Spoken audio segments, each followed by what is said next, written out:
Hello and welcome to Season 7, Episode 5 of Unlimited Opinions. I'm Adam Bishop, I'm Mark Bishop. and we are, of course, reading Peter Kreeft's A Refutation of Moral Relativism, this time talking about Interview 5, or Chapter 5, The Argument for Relativism from Self-Esteem and from Cultural Relativity, which is kind of what you were talking about in a way, I think, at the end of last episode when you were saying, because you, I think, were somewhat of the opinion that a lot of your morals, a lot of like your conscience and stuff is somewhat driven by the culture that you grow up in. And essentially, he has his absolutist in this discussion make an argument against that point in a way. Mhm. But I think I don't know. I think this chapter was weird because I think he almost made the relativist character Libby almost too stupid. That's kind of what I got a little bit from it, just like almost too like aggressive with her points, like overreaching with her points in a way. But I don't know. I'm sure True. we'll get into that. Yeah, I do, but I do like that he was making my overall argument that your opinion could be wrong. Yes, no, that was good. I thought you'd appreciate that. So the again, this is a book that has these two fictional characters, Libby, who's a progressive journalist interviewing Issa, however you pronounce the Hmm. fictitious name, as the interviewee, who is a moral absolutist and I think a Muslim. Yes. Doesn't really talk about a specific flavor or denomination Hmm. so, of the religion really yet at all, Hmm. because it's really more of a defense of all moral absolutism and quite often says good things about um, the Jewish faith Yeah. as examples of, especially in this one, like a cultural um, objective truth type of thing. Hmm. So it starts out with kind of like the tables are supposed to be turned in the sense that Libby's going to make the case for this moral relativism Hmm. and purports to have 8 arguments in favor of it. Yeah. And then I'm thinking, oh, that's kind of interesting. I'm going to make notes on 1 through 8, and I never got there because it kind of turned Yeah. I around. think they got through like two, I think, in this one. Then they said they'd pick it up in the next chapter. So, Right. And it ends up being more of a Socratic method where hmm. this is not, Isa is not really questioning her, but instead asserting certain defenses of moral absolutism after Yes. she makes her initial statement. So she said she had 8, but really it comes down to the title of the chapter, which is argument for moral relativism from self-esteem point of view, like a psychological health point of view, and then secondly, this cultural relativity argument, which I do think is stronger than the one what she's making. This Hmm. character is able to make out, and I think, but I think this is a pretty effective way to grind down to what you're really arguing about, Hmm. which is there an objective truth ultimately? Where are we going to find out Yeah. that there's a truth, and then and that's that God exists and there's some sort of moral code you should have been following or not. Hmm. And if you believe that there is some sort of moral code, or this is specifically the existence of God and maybe a judgmental God, I guess, Hmm. uh, then then you're really you're just arguing about what is the right moral absolutist code, Yeah. which has the right opinion, um, as opposed to saying, really believing that everybody's opinion is equal and nobody has a wrong opinion because it's just opinions and Hmm. everybody. Well, it's my opinion, as Yes. everybody says. Well, my opinion can't be wrong. It's my opinion. Uh, no, it can be wrong, and quite often is. Uh, Yes. No, I agree. but the first one was the argument about kind of like a psychological benefit, which I think is Hmm. the worst of these arguments, but is very commonly used, which is, well, if you have moral absolutism, then you're just it's a net negative. Whatever it is, it's a net negative. You know what? It's you're just imposing guilt on people arbitrarily through these religious beliefs that believe in an absolute right or wrong depending on the Hmm. circumstances. And so happiness is the goal, kind of like Yeah. an old ancient Greek argument that the Hmm. true good is your personal happiness. Yeah. That, That's been refuted by a number of different philosophers. Yeah, it's sort of the Epicurean, belief Right. going back to ancient Greece, whatever makes you happy. Right. In the way that she frames it, the relativist character Libby, the first argument is that moral absolutism has three really bad consequences for real life persons, however logical it might be. It makes you unhappy, unfree, and guilty. If you believe in an absolute moral law, you're miserable. Absolutism is unloving and uncaring and inhuman and impersonal and unfeeling and uncompassionate. Right. So a lot of, negative terms there, but it is, I think, what a lot of people believe, that these codes that exist just exist to put people down and make people feel bad about themselves. If you really want to live a happy life, you have to be free of these rules and move on, just listen to whatever you want to do. Right. And of course, she goes on later to sort of, well, psychologically and stuff like that. But I think at its core, I think that's really what a lot of people do genuinely believe. Yeah, and this is a warning to our listener. So if our listener ends up in a religious community, and the leader of the religious community is saying it's all about the happiness, and Mhm. these the old religion is just holding you back and imposing these structures upon you to make you subservient and Mhm. unhappy. Just know this: that dude, and it's almost always a dude, is trying to get you naked. Okay. Because that's always a prelude. We have to loosen the bonds of Mm. morality, this Mhm. that's been imposed upon us by the man. And hey, baby, you're looking pretty good tonight. Is it really that's where it devolves to.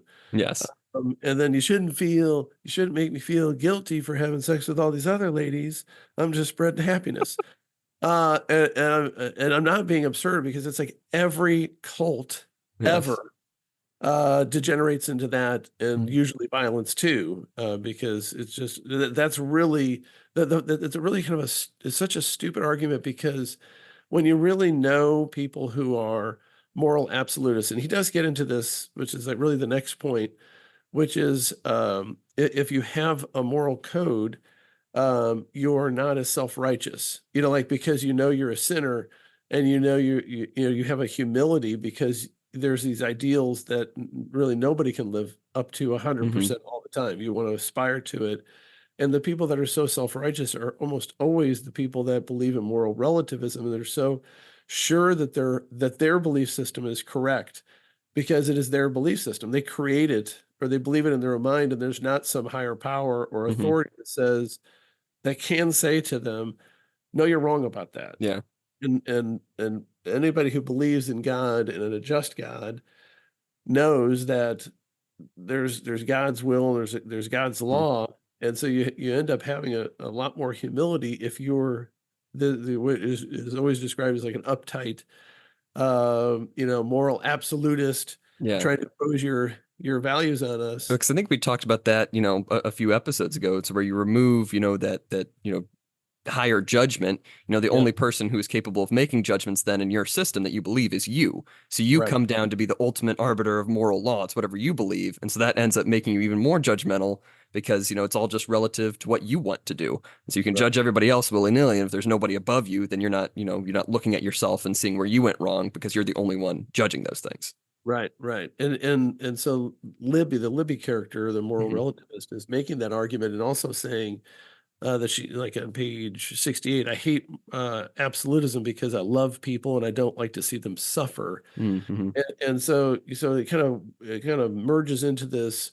If you're judging people, if you're imposing a moral structure on them, it makes them feel guilty. You're Hmm. making them unhappy, and I don't want people to be unhappy. I want them to be happy with themselves. I don't want them to feel bad. And of course, the obvious counter argument is you reduce that to absurdity with the Hitler example, or mass murder example, or the rapist example. Well, you want them, if they're doing those things, to feel guilty about those, so that that they and their followers won't do that. Yeah. If your goal is just individual happiness, well, somebody somewhere is going to say, well, I really am happy killing kids. Okay. And I want to knife these three kids over here. How do you have, how do you impose your values to say, no, no, no, no, no. You should feel guilty for having those thoughts. You should not be, you're not supposed to say, Hmm. well, he's a man, I'm really down on it. Why should I feel bad that I have these these thoughts of, and that's obviously an absurd example, but if you follow their logic to the outer limits, you see, well, it doesn't really work even with the inner limits, which is, Yeah. I don't really want to pay for that TV set. Hmm. What's the real, is there really what's the real harm? Insurance covers it, which is the most modern example of people who don't pay for their own insurance. Hmm. I always say, oh, insurance is paying for it as if it's like some magic pot of gold that's at the end of the rainbow. There's a bunch of leprechauns with the insurance money, and that doesn't affect the rates going forward. And that's the reason why these Yes. schools are shutting down, because part of it is because their insurance rates are going up sky high because the insurance companies are tired of paying off, Hmm. and they'll raise a deductible, so it's not even worth having the insurance. But anyway, so off topic. So she makes these arguments about, and the counter argument from Issa is the most effective one they can make about this feelings deal, and this is so prominent, Hmm. so stupid, and so many people, and it seems like so many people of your generation and have been taught this by stupid teachers in elementary and high school and now in college, that oh yeah, well, you shouldn't impose your values on somebody else. Well, you are imposing values. Everybody's imposing their values on everybody Hmm. else. Communicate with them, especially at a school setting or any sort of church setting. That's just the nature of, you have to communicate Hmm. ideals with people. I mean, everything from as simple things like in kindergarten, how to line up to go to the cafeteria for lunch. Yeah. There's, you might be hungry, but it doesn't mean you can push over Susie and go eat first. Hmm. Yeah, I don't Well, care how hungry. it's the whole obsession with tolerance now. I know we've talked about this in the past, but there's that great quote about, tolerance not being a virtue. That's not like a thing that is inherently good. If you want to be kind, if you want to be, good to another person, if you see them doing wrong, it's like what you were saying, you're not just going to be tolerant of them doing wrong. You're going to Right, tell them, in a kind way, of course, what they're doing is wrong and try to get them to do the right thing. It's not just let everyone do whatever they want, because oftentimes it's going to lead to greater suffering in the end. And he kind of makes that part argument sort of as an aside before he gets into his more logical stuff. But he's, the don't sacrifice short-term happiness for greater happiness in the long right, run. right. And that's the self-denial of immediate gratification is so frowned upon in today's world, and Hmm. it's so necessary for a civilization, that you work. And what's the famous quote? Yeah, great men plant trees that they will never enjoy the shade under. Hmm. Because you build it for the next generation. You're doing the work today, and you will never Hmm. uh, reap any benefit from it, because you care about, your children and grandchildren and everybody else's children and Yeah. grandchildren, because you want to plant a tree here. It's a shade tree, but it's just a sapling. You're going to die before that thing is really putting over the shade where you want it to be, near Hmm. the house or the quad or whatever. Yeah. And so yeah, so that argument, this whole feelings argument, again, it's just, so many people think this, and they don't think of the logical implications for it, and really the depravity that it invites. Hmm. This moral permissiveness. But I do feel like it's changing. Our society is waking up to, wait a second, we can't all just do whatever we want, Yeah. because what you want to do is going to really impede me taking my dog for a walk in safety, on a Friday night, Hmm. because you want to do some stuff that I don't want to have anything to do with, and it's a societal breakdown. So I think he does a good job of kind of dispensing with that, I thought, fairly quickly. But Yeah. then the other argument was this, um, uh, which was kind of an interesting, this cultural relativity, which I think has some logic to it, that different societies have different values, like like the bad, or what I call the bad society. So you can have a dysfunctional society, and so like the Aztecs with the human sacrifice, or they even mentioned the Eskimos, which I had forgotten about, Hmm. because they did have a certain euthanasia philosophy with regard to the elderly and the infirm, mainly because of the harsh conditions. And that person would kind of sacrifice him or herself, though Yeah. maybe sometimes a little less voluntary than others, I Hmm. suppose. And so there, and of course, in our modern society, you can see like in Europe and in Canada, they're doing Yeah. a lot more state-sponsored euthanasia for people who have the SADs. And they're like, Hmm. yeah, well, here, let's just take these pills and you won't have the Yeah. SADs anymore. Yeah. Well, I think Um, there's currently some sort of lawsuit. I heard a while back, but it was a veteran, with PTSD, and he was looking for, medical help, and he kept getting recommendations for physician assisted suicide. And he's like, you yep, guys are marketing like to kill me. Like that is not okay. That's insane. yeah. It's just like stuff like that is crazy now. Yeah, and it's really that's why the utilitarian arguments in the healthcare field are probably the most dangerous ones to make in any Hmm. field. Hmm. You can make a utilitarian argument about gas efficiency standards in cars.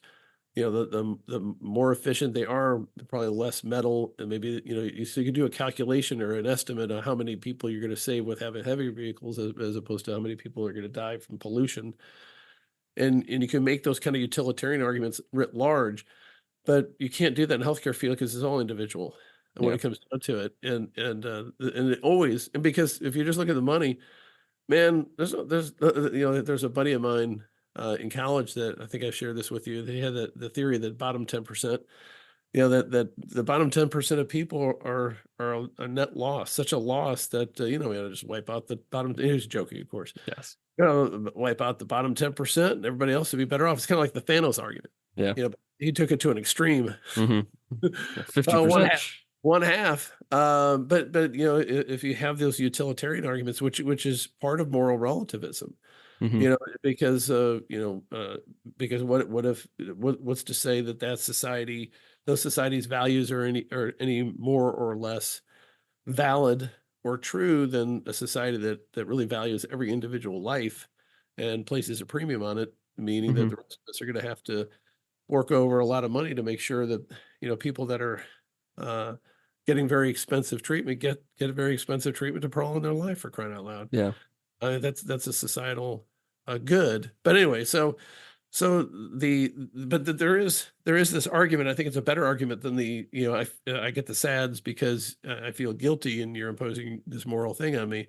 I think that's just nonsense. But the cultural relativism, it's kind of a counter argument to what he was saying in a previous chapter, where he's saying, well, there's there's kind of um, a universal human understanding that there is right and wrong. Like we all Hmm. have consciences, and I don't think that's as strong of an argument as an author thinks it is, because that leads you down the path of this moral relativist, which is, well, yeah, this society has this belief, but there is a significant difference on really important moral issues based upon your culture, Hmm. and culture is so important in a functioning society. But I do think that he dealt with that argument pretty effectively by getting her, and thankfully for him, his character, of course, there's no accident, he wrote it. Libby believes in God. Yeah. And so that opened up an opportunity for him to say, well, eventually you're going to find out. Hmm. You or the atheist is going to be right, because when you die, you're either going to be in heaven or hell or whatever you're going to Yeah. be. And there's going to be a God there waiting for you, or you're going to be extinguished. And so there's an objective truth Hmm. that exists. And so those cultural values are just opinions, and opinions can be wrong. But there is a fact um, of the existence of God. And once you believe in existence of God, then you have to have some sort of belief that God set up this system. You know, it may just be a hands off, like he's a clock manufacturer, and God just created it and let it run. Hmm. But I don't think if anybody who believes in a creator, very rarely do they believe that is just the clockmaker Hmm. and there is no moral code or any sort of plan or justice sense of right Yeah. and wrong. So once you accept that there is a God, then you almost have to admit that there is going to be some order to it that is either correct, that your opinion about is either correct or not correct. So he does Hmm. a very good job of going down that path and then saying, okay, well, that what really it means is that some of these cultures are wrong. Hmm. Some got it right, some got it wrong. They're just Yeah. opinions. Yeah, a little And then, before that, I do kind of like his argument even before, he gets her to admit that, she believes in God and stuff like that. Because he kind of points out that just asserting that cultures differ is not an argument in and of itself, right? He's saying, well, that's just a fact. You've just kind of assumed an argument out of that. You have to like bring up your thoughts here. And he says, right. assuming that moral rightness is defined by culture, and you go on and say that cultures differ, therefore moral rightness differs. He's saying if you believe that, you're assuming the cultural relativism that you're trying to prove, right? Because Yeah. he says, you see, the moral absolutist denies that it's always right to obey your culture's values. So, like, because the relativist would say, it's right to obey your values because that's what your society believes. But that's just sort of jumping ahead to assume that those values are even right to believe in the first place. You're already assuming that moral relativism by even proposing that argument, right? He says you're not really proving it. You're just kind of going in circles. You're using the thing you're trying to prove as evidence in your proof of it. So it's not really an argument at all. And I think that's actually a solid argument itself. Yes. I think that really is. I think that's a good way to sort of get out of that trap of, well, what about this culture? What about that culture? Is, it's inherently by just asserting that you're already asserting that your conclusion is true and using that as evidence. Yes. Good point. Thank you.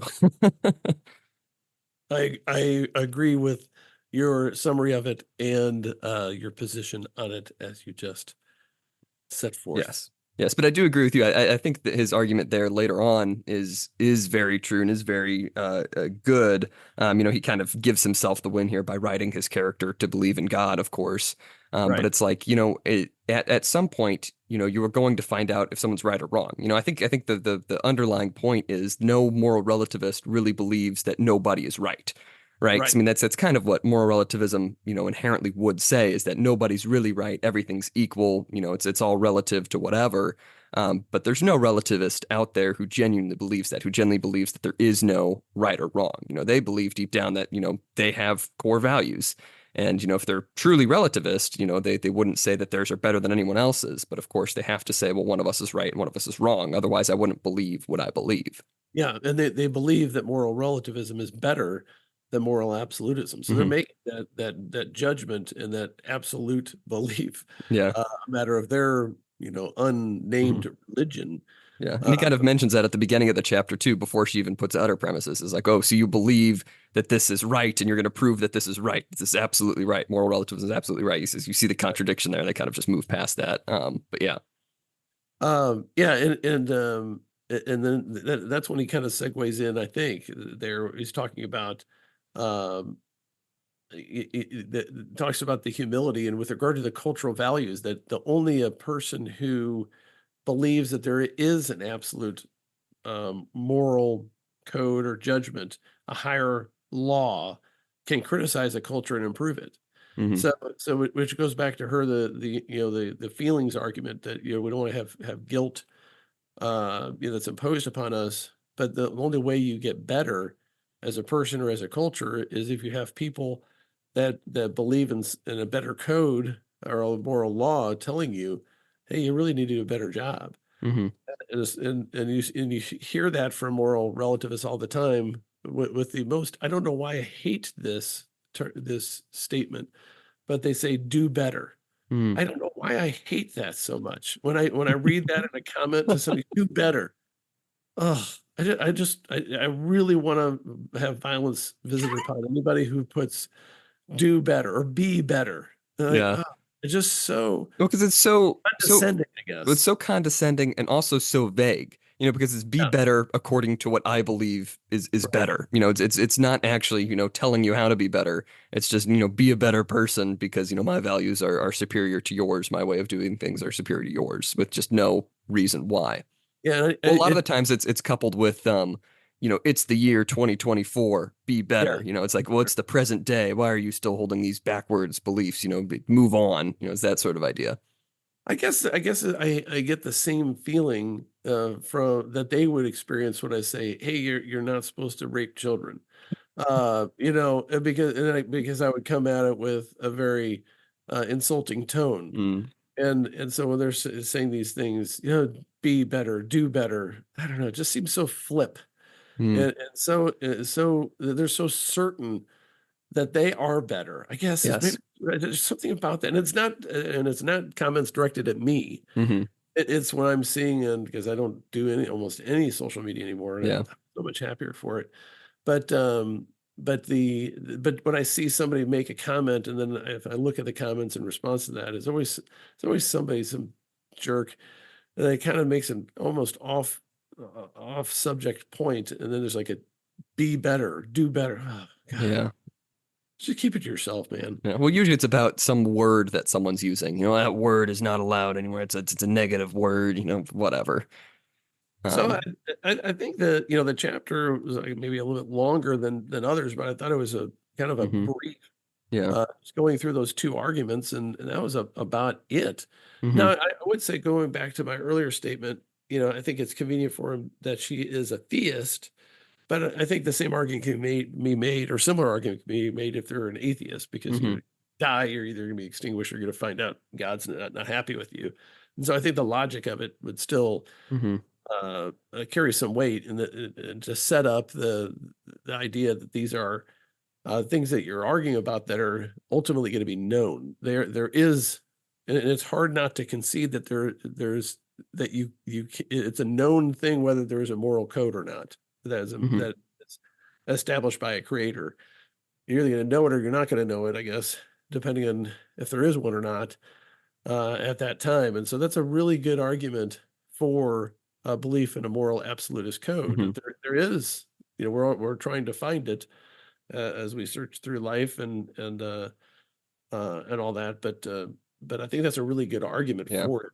That once you establish that it is knowable at Hmm. some point in your existence, either during your physical lifetime or beyond. Hmm. Wait a second, then I guess this moral relativism isn't going to work Yeah. uh, under the it's either that one culture had it right, or the other culture had it wrong on some particular issues. So Hmm. I do like, I think kind of what you were saying earlier, just to go back to that about like the difference between, progressivism and conservatism. I thought this was an interesting argument. I've seen a couple times recently among, quote unquote, conservative, spaces and stuff like that, conservative, thoughts. But the idea that, really only the absolutist, like you were saying, can be progressive. He's the only one who can change because he says there's something more than what our society says. And that's yeah, what is true. We can progress to something that is more good than what our society is saying, but the relativist is always bound to whatever society's saying. So therefore, they're going to be the conservative. They can only conserve what is, claimed by society.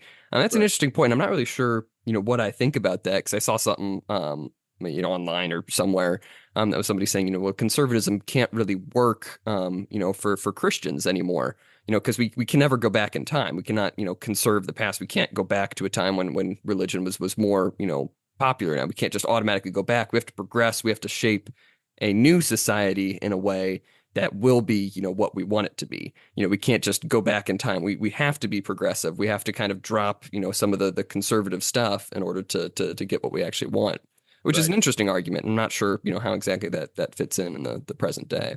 Well, yeah, I mean the the conservative name for the political movement of the right is Hmm. no longer accurate, Yeah. because it's almost becoming reactionary Hmm. uh, to the left wing overreach, because that's really where most of the movement is, active movement to change society for what we think is the better, and that's not generally conservative. The Hmm. conservatives, you conserve the gains you made, and then work incrementally as Hmm. such.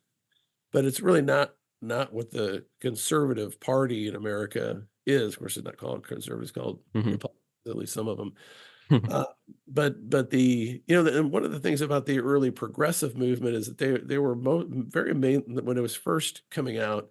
Now, a lot of them, like Woodrow Wilson, were terrible racists, of course, and eugenicists. But there was, if I remember correctly, a pretty deep Christian belief in the rightness of their cause. So they were moral absolutists when they Hmm. were making progressive, like child labor laws, and against racial, the ones that were against racial discrimination, which were later than the Woodrow Wilson races. But and so now you have, like, the progressive movement is really the movement of the left is Hmm. really. conserving, trying to keep the status quo Yeah. and just gradually increase their power over everybody else. Hmm. So, and I hadn't really thought of that so much until fairly recently, like the Hmm. last 10 years. Yeah. Certainly post Trump, when you're talking about the populists, Hmm. all the like the Antifa goons and all those kind of people are really statists. Hmm. They want the status quo. They want state power. They of course, I always have to mention COVID at least once. Hmm.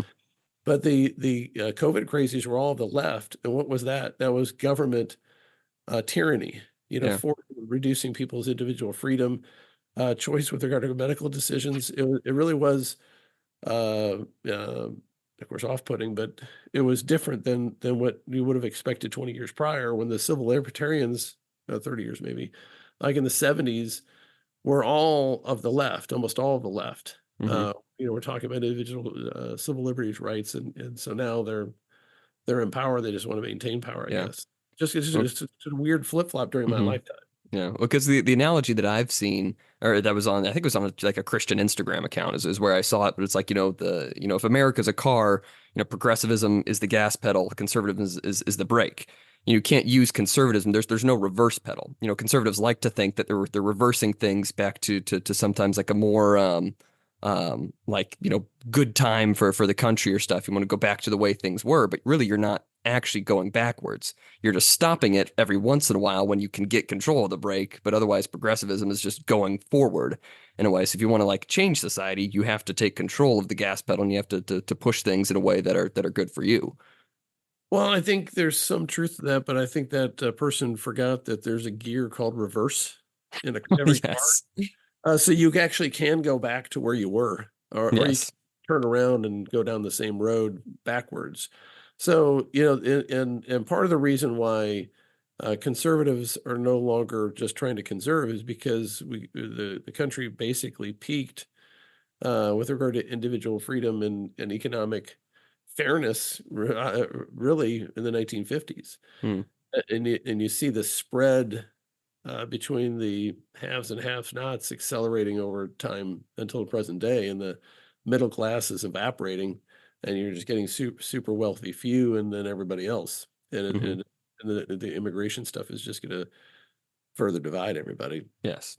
So it is an interesting statement in here about how the moral absolutists, he doesn't call them conservatives, I don't think, No. uh, are the ones that are that are the progressives, trying to provide progress, moral and just progress in a society, because they know that there is an absolute moral code, and if the society isn't living up to those values, they feel obligated to speak out. And the moral relativists, who believe in this, that, well, the culture, the value of our culture is whatever we all agree that it is just going to go along with whatever everybody else decides to a point. Yeah. Yep. True. True. So I'm I don't trying know. to. I think that pretty much covers this. I mean, unless you have some other points, there's some linguistic discussions in here I thought you were going to bring up.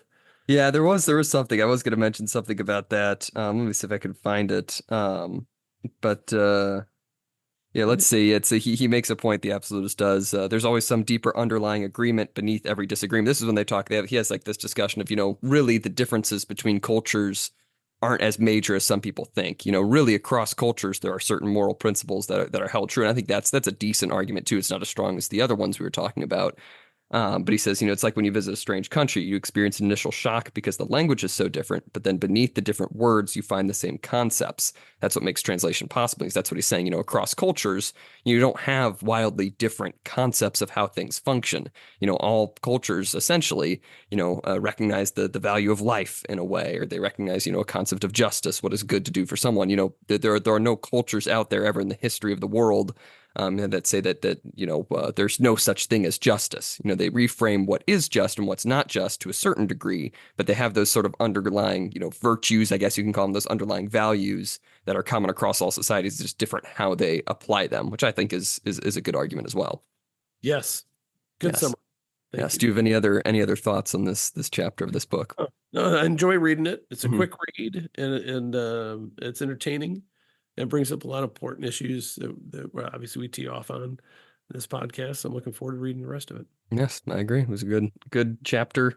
And I'm interested to see what the rest of the arguments are there for relativism and how he counters those. But I think he really did do a good job of countering that cultural relativist argument. I think that is the hardest one to overcome, and I think he did do a good job of taking that one on. Agreed. Yes. All right. Do you have any other closing thoughts? No. All right. Well, you can, of course, follow us on Twitter at ULMTD Opinions. This has been Season 7, Episode 5 of Unlimited Opinions. I've been Adam Bishop. I'm still Mark Bishop.